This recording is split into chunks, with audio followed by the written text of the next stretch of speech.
वणी तालुक्यातील 5 किलोमीटर अंतरावर असलेले वांजरी येथील स्थित डोलामाईट खदान नागरिकांच्या जीवाला धोका असल्याने उच्चस्तरीय चौकशी व पाहणी करून त्वरित बंद करा, असे राष्ट्रवादी काँग्रेस पार्टीचे युवा यवतमाळ जिल्हा अध्यक्ष मुबीन शेख यांनी निवेदन दिले।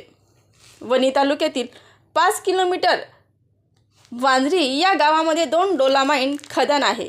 वरील खदानीत दिनांक 2 सप्टेंबर 2023 रोजी असीम अब्दुल सत्तर, नोमन शेख, सबीर शेख व प्रतीक मडावी हे दुर्दैवी बुडून मृत्यू झाला। या डोलामाईट खदानीला कोणतेही सुरक्षा व व्यवस्था रक्षक या ठिकाणी हजर नव्हते।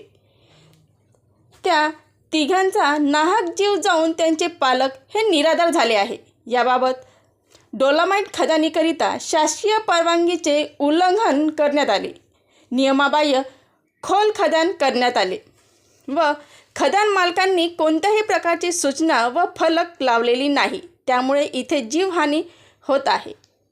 राष्ट्रवादी काँग्रेस पार्टीचे युवा यवतमाळ जिल्हा अध्यक्ष मुबीन शेख व त्यांच्या कार्यकर्त्यांनी उपविभागीय अधिकारी यांना निवेदन दिले।